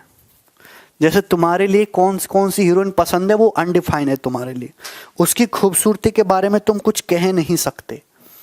आगे चलें, चलो। तो मुझे लगता है कि ये जो है तुम्हें काम की बात है, समझ में आ गई है। अब आगे चलते हैं, नेक्स्ट। अब हम सब लोग अपनी कॉपी में हेडिंग डाल लीजिए, इंटीजर्स। इंटीजर्स, सब लोग अपनी कॉपी में हेडिंग डाल लो दोस्तों, इंटीजर्स। इंटीजर्स हिंदी में कहते हैं हम लोग इसे पूर्णांक, ठीक है ना? इंटीजर्स। तो इंटीजर्स भी एक रैशनल नंबर होते हैं। इंटीजर्स क्या होते हैं? Integers are rational numbers. Integers वो परिमेय संख्याएं होती हैं, इंटीजर्स भी एक टाइप के रैशनल नंबर्स होते हैं, परिमेय संख्याएं होती हैं। p बाई क्यू फॉर्म में लिखा जा सकता है, जहां q 1 हो जाए, जहां q की वैल्यू क्या हो जाए? 1 हो जाए। q 1 हो जाएगा, यानी कि +1 +2 +3 +4 +5 -5 -6 ये सब क्या होंगे? इंटीजर्स होंगे। ठीक है दोस्त, इंटीजर्स। इंटीजर्स भी रैशनल नंबर है जहां डिनोमिनेटर 1 होता है। क्लियर है? अब इंटीजर्स को 2 पार्टों में बांटा गया है। इंटीजर्स को 2 पार्टों में बांटा गया, पहला ये समझ लीजिए, दूसरा ये समझ लीजिए। दूसरा कलर ले लेते हैं, ग्रीन ले लेते हैं। पहला होता है निगेटिव इंटीजर्स, दूसरा नॉन निगेटिव इंटीजर्स। निगेटिव और ये है नॉन निगेटिव। बात समझ में? निगेटिव इंटीजर्स का मतलब -1 -2 -3 -4 -5, ये सब क्या है? ये सब निगेटिव इंटीजर्स हैं। क्या है? ये सब निगेटिव इंटीजर्स हैं। ठीक है, अब निगेटिव के अलावा जो बचा वही क्या होगा? उसी को हम बोलेंगे नॉन निगेटिव, उसी को हम बोलेंगे नॉन निगेटिव। निगेटिव के अलावा जो भी इंटीजर्स बचा वो क्या आ जाएगा? वो नॉन निगेटिव आ जाएगा। है ये ऋणात्मक और ये अऋणात्मक। तो नॉन नेगेटिव इंटीजर्स क्या क्या होंगे? 0 1 0 1 2 3 4 5 6 7 अप टू अनंत तक जाएगा। तो ये जो सेट है 0 1 2 3 4, ये जो सेट है इसी को हम बोलते हैं दोस्तों होल नंबर्स या फिर पूर्ण संख्याएं। इसी को हम क्या बोलते हैं? होल नंबर्स बोलते हैं। तो होल नंबर कहां से स्टार्ट होते हैं? 0 से स्टार्ट होते हैं। होल नंबर्स कहां से स्टार्ट होते हैं? 0 से।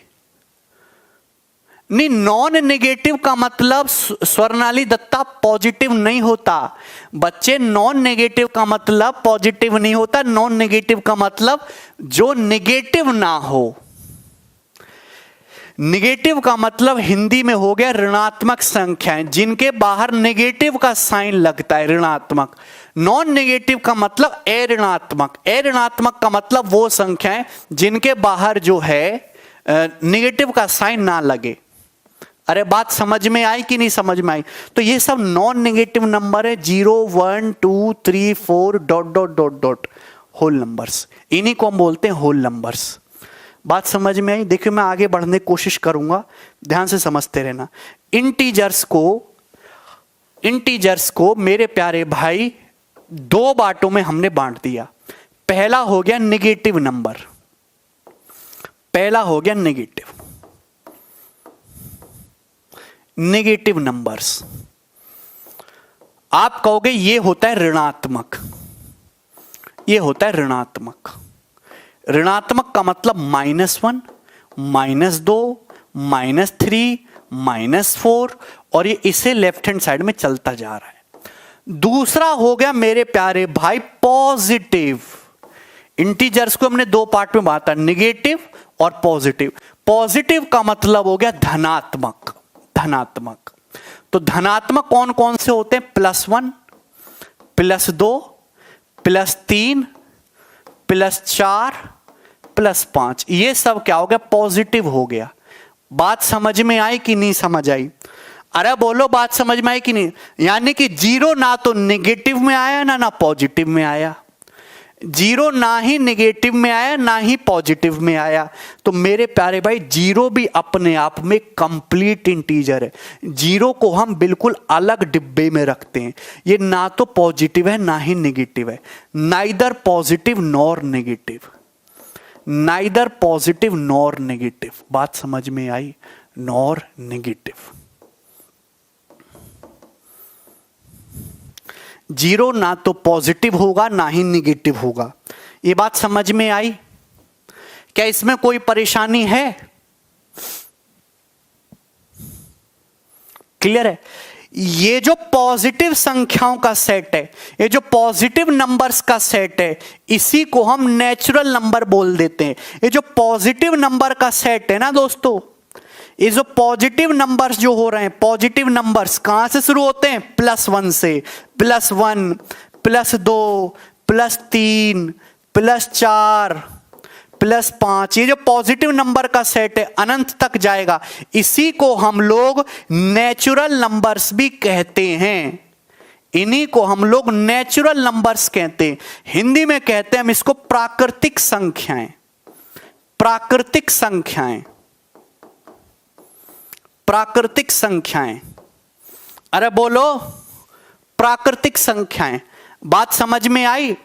मैंने आपको बताया था non negative numbers. Non negative numbers, non negative numbers का मतलब ऐसे नंबर जो नेगेटिव ना हो। भैया जीरो तो, जीरो भी उसमें आ जाता है। जीरो भी नेगेटिव थोड़ना है। तो नेगेटिव ना हो वो सब नॉन नेगेटिव है, तो जीरो भी नॉन नेगेटिव है। 0, 1, 2, 3, 4, 5, 6 ये सब क्या है? ये नॉन नेगेटिव हो गए। और इसी को हमने नाम दिया होल नंबर्स। इन्हीं को हमने नाम दिया होल नंबर्स। और हिंदी में कहा हमने इसे पूर्ण संख्याएं। हिंदी में इसी को हमने क्या कहा? पूर्ण संख्याएं। बोलो। अब दोस्तों मैं आपसे कहूं नॉन पॉजिटिव का होगा। नॉन पॉजिटिव, ये बताइए क्या होगा? नॉन पॉजिटिव क्या होगा? Non positive numbers, non positive numbers बताइए जल्दी से। नॉन पॉजिटिव नंबर्स क्या होंगे? नॉन पॉजिटिव नंबर्स क्या होंगे? तो मेरे प्यारे भाई वो नंबर जो पॉजिटिव ना हो, सब नॉन पॉजिटिव हैं। वो सभी नंबर्स जो पॉजिटिव ना हो, जो धनात्मक ना हो, वो सब नॉन पॉजिटिव में आ जाएगा। है भैया? नॉन नेगेटिव और पॉजिटिव में डिफरेंस होता है। ये बात अपने दिमाग में आज तक आपको समझ नहीं आई होगी। पॉजिटिव का मतलब वो संख्याएं जो पॉजिटिव हो। नॉन नेगेटिव का मतलब वो संख्याएं जो नेगेटिव ना हो, उसमें जीरो भी आ जाता है। तो मेरे प्यारे भाई गलती ये कर देते हो non positive numbers. Non positive numbers मतलब वो नंबर्स जो पॉजिटिव ना हो, जो पॉजिटिव ना हो। है भी? बात समझे? अब भैया पॉजिटिव क्या जीरो पॉजिटिव है? नहीं। यानी कि नॉन पॉजिटिव में तो जीरो भी आएगा, -1 भी आएगा, -2 भी आएगा, -3 भी आएगा, -4 भी आएगा, -5 भी आएगा। ये वाला जो सेट है इसी को हमने नाम दिया नॉन पॉजिटिव नंबर्स का। नॉन पॉजिटिव नंबर्स का, 0 से माइनस अनंत। तो आपने एक बात ऑब्जर्व की कि 0 नॉन नेगेटिव में भी आता है, 0 नॉन पॉजिटिव में भी आता है। इसका मतलब 0 ना तो पॉजिटिव है ना ही नेगेटिव है। 0 non positive non negative integer है। नॉन पॉजिटिव नॉन नेगेटिव, ना धनात्मक ना ऋणात्मक, नॉन नेगेटिव इंटीजर, इसलिए दोनों में ही आएगा।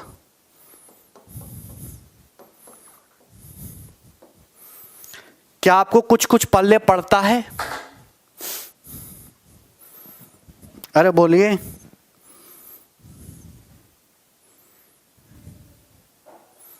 बोलो। क्लियर है? ठीक है, आगे चलते हैं हम दोस्तों। नेक्स्ट, सही है। इंटीजर्स, अब ध्यान से समझिएगा मेरे प्यारे भाई। इंटीजर्स सर समझ नहीं आया, अब नहीं आ सकता कुछ भी समझ। जितना मैंने बता दिया अब भी समझ नहीं आया तो उसके बाद कुछ भी समझ नहीं आएगा। इंटीजर्स, देखिए इंटीजर्स को पॉजिटिव नेगेटिव में सब में बांट दिया। अब इंटीजर्स को एक और तरीके से बांटा जा सकता है, ये और लिख लीजिए। इंटीजर्स को मेरे प्यारे भाई एक तरीके से और बांटा जा सकता है, इवन नंबर्स और दूसरा हो गया ऑड नंबर्स। इवन नंबर्स और ऑड नंबर्स सभी जानते हैं। इवन का मतलब सम संख्या, ऑड का मतलब विषम संख्या। इवन नंबर्स क्या होते हैं? वो संख्याएं जो 2 से कटती हैं। इवन नंबर्स का मतलब वो संख्याएं जो 2 से कटती हैं, वो संख्याएं जो 2 से कटती हैं।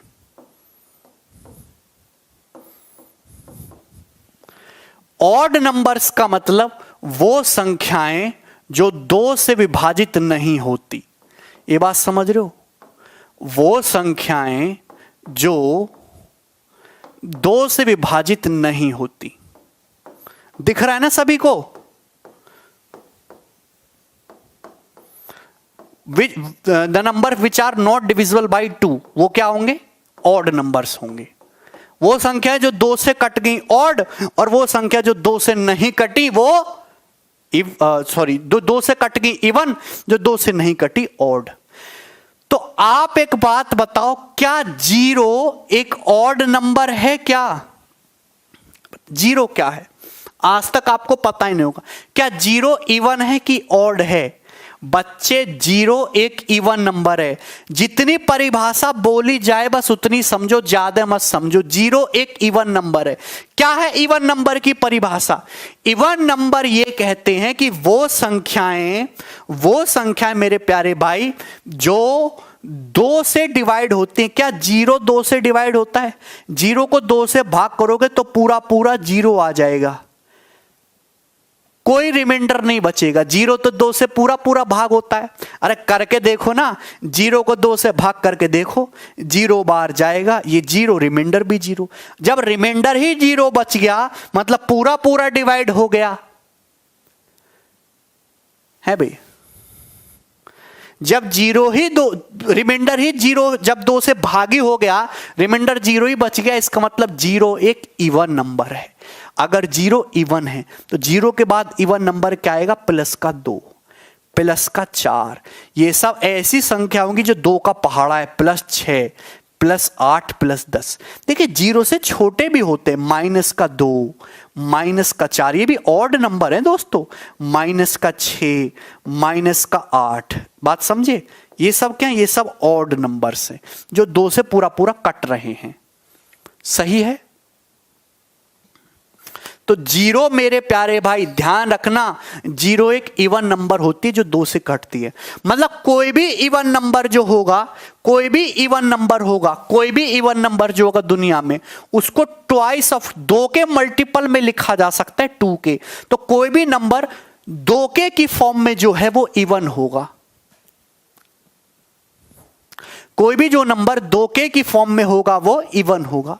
अब ऑड क्या होगा दोस्तों? ऑड नंबर्स मतलब वो संख्याएं जो 2 से ना कटे। तो सबसे पहला आता है 0, तो कटता है 2 से, 1 नहीं कटता, 1 के बाद 3 भी नहीं कटता, 5 भी नहीं कटता, 7 भी नहीं कटता 2 से, 9 भी नहीं कटता। तो ये सब नंबर्स क्या हैं मेरे प्यारे भाई, ये सब आपके ऑड नंबर से। नेगेटिव में भी ले लो, -1, -2, -1, -3, -5, ये सब क्या है, ये सब ऑड नंबर से, ये 2 से नहीं कटते। क्लियर है? बोलिए। मतलब ऑड नंबर्स होंगे जो 2 से भाग पूरे पूरे ना हो, 2 से भाग करने पर कुछ ना कुछ शेषफल दे। 2 से भाग करने पर शेषफल क्या आएगा, या तो 1 आएगा या -1 आएगा, बात एक ही है।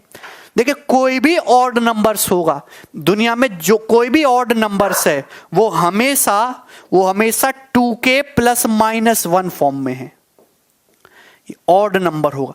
कोई भी नंबर अगर 2k +-1 फॉर्म में है तो वो ऑड नंबर है, विषम संख्या, 2k +-1। आप k की जगह 1 रखो, 2 और 1 3 ऑड आएगा। k की जगह 3 रखो, 3 दूनी 6 1 7 ऑड आएगा। 5 रखो, 5 दूनी 10 11 ऑड आएगा। आप k की जगह कोई भी नेचुरल नंबर डालो, k की जगह कोई भी इंटीजर डालो, वो हमेशा ऑड ही आएगा। -10 रखो, -10 दूनी 20 और ये एक जो है -19 ऑड आएगा। तो कोई भी नंबर जो 2k +-1 फॉर्म में है वो ऑड होता है, और कोई भी नंबर जो 2k फॉर्म में है वो इवन होता है। बात समझ में आई कि नहीं? यानी स्मॉलेस्ट इवन पूछे ऑप्शन में 0 हो तो 0 में मार्क करेंगे। यस आदित्य सिंह। देखिए स्मॉलेस्ट इवन जो है ये एक विवादास्पद सवाल है। 0 ना सम है ना ही विषम है, ये किसने बोला? दीपक कुमार यादव। देखिए हर मैथमेटिशियन का अपना अपना रुझान है। यस आपको बहुत सारे फॉरेन राइटर्स मिल जाएंगे, बहुत सारी बुक्स भी मिल जाएंगी जिसमें लिखा हुआ है 0 ना तो ऑड है ना इवन है, लेकिन 0 इवन नंबर की सारी प्रॉपर्टी दर्शाती है। 0 इवन नंबर की सारी प्रॉपर्टी फॉलो करती है।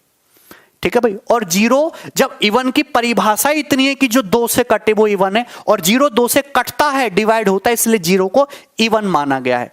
लेकिन बहुत सारे लोग अलग अलग ओपिनियन देते हैं, लेकिन हम जनरल बात मानेंगे तो यस 0 एक इवन नंबर है। यहां तक कोई परेशानी? आगे चलते हैं। नेक्स्ट देखिए, आप एक बात मुझे बताओ कि अगर मैं मेरे पास एक ऑड नंबर है, अगर मैं किसी ऑड नंबर की ऑड नंबर में गुणा करूंगा तो क्या आएगा? ये बात बहुत इंपॉर्टेंट, आती आपको होगी पर जब सवाल में लगाओगे तो तकलीफ होगी। 0 इवन है, बेवकूफ कितनी बार बताऊं? देखिए जब आप किसी भी ऑड नंबर की, दुनिया में किसी भी ऑड नंबर की दूसरे ऑड नंबर से गुणा करोगे तो हमेशा ऑड ही आएगा। जो नेक्स्ट नंबर है वो भी ऑड ही आएगा। जैसे 5 एक ऑड नंबर है, मैं उसकी मल्टीप्लाई करता हूं दूसरे ऑड नंबर 11 में, तो ना तो 5 में 2 होगा ना ही 11 में 2 होगा, तो इनके मल्टीप्लिकेशन में कभी भी 2 नहीं आ पाएगा। मतलब जो रिजल्टेंट नंबर है वो भी ऑड ही रहेगा। क्लियर है? अब आप एक बात बताओ, अगर मैं एक ऑड नंबर की इवन नंबर में मल्टीप्लाई करूं, बताइए तो क्या आएगा? देखिए अगर आप किसी ऑड नंबर की इवन में मल्टीप्लाई करते हैं, जैसे मेरे एक ऑड नंबर ले लिया 7, मैंने इसकी मल्टीप्लाई कर दी 12 में। देखिए 12 में 2 आते ही, 12 में तो 2 आ गया, गुणा करने पर जो भी संख्या आएगी वो भी 2 से कटेगी, ये भी 2 से कटेगा। मतलब जो फाइनल नंबर है वो हमेशा इवन होगा, जो नंबर आएगा वो हमेशा इवन होगा। समझ में आया? वो हमेशा इवन होगा। क्लियर है? यस। आगे चलते हैं।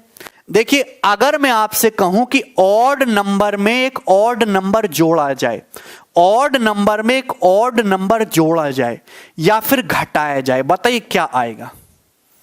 बताइए क्या आएगा? ऑड नंबर में एक ऑड नंबर जोड़ा जाए, क्या आएगा?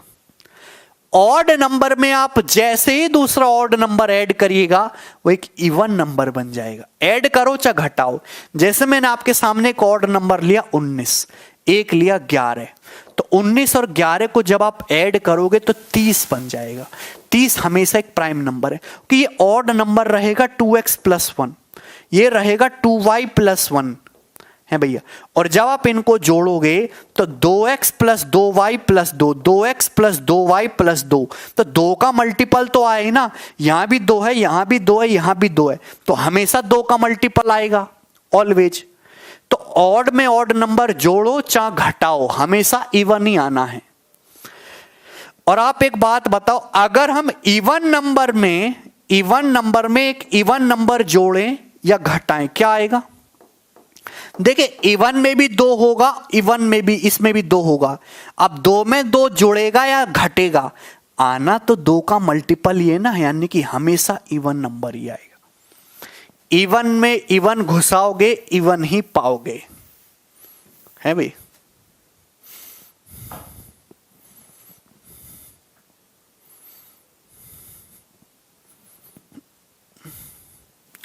क्लियर है ना?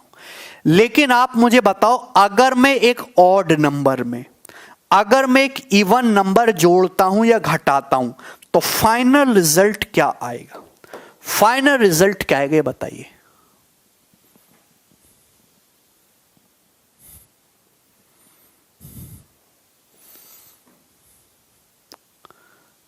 अगर हम एक ऑड नंबर में एक इवन नंबर जोड़ें या घटाएं तो फाइनल नंबर क्या आएगा?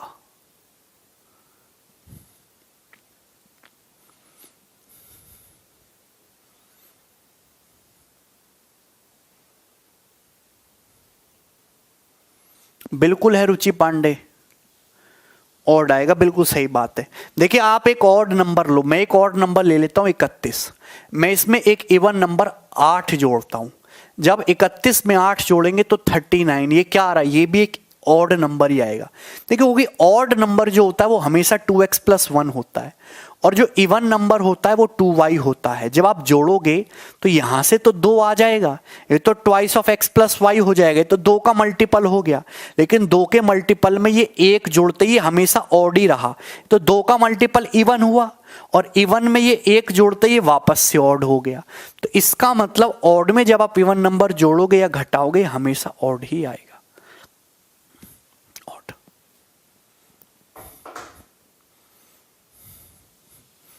बात सही है?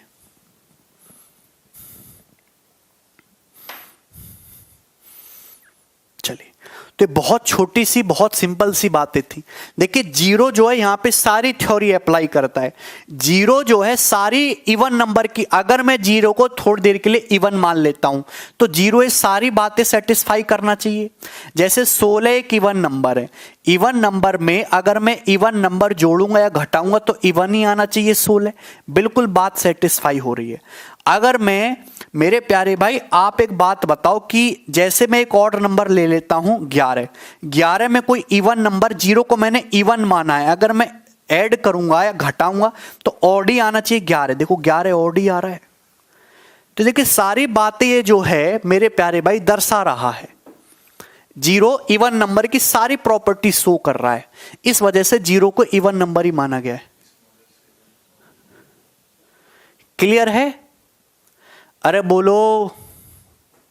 चलो तो आज मैं इतना ही छोड़ता हूं, बहुत तेज भूख लग रही है भाई, ठीक है? तो एक काम है भाई, इसके आगे की चीजें जो कल से पढ़ेंगे, क्लासिफिकेशन ओवर है। कल प्राइम नंबर्स डिस्कस करूंगा, prime numbers, composite number, perfect number, और कल हम उस पर बेस्ड क्वेश्चंस भी करेंगे, यानी कि अब कल मिलेंगे, ठीक है ना? चलो आप एक बार वीडियो को लाइक कर दो, अपने सारे दोस्तों के बारे में, दोस्तों को शेयर कर दो। अगर आप ये बैच ज्वाइन करना चाहते हैं, आपको पसंद आ रहा है, तो आप कैरविल ऐप एप्लीकेशन प्ले स्टोर से डाउनलोड करके बैच ज्वाइन कर सकते हैं। इसके रजिस्ट्रेशन अभी ओपन है, अभी 1-2 दिन और ओपन रहेंगे। इसकी आज पहली क्लास थी जो आपने देखी ली, बाकी क्लास कल से इसी टाइम पीरियड में आपकी चलती रहेंगी, ठीक है दोस्त? चलिए।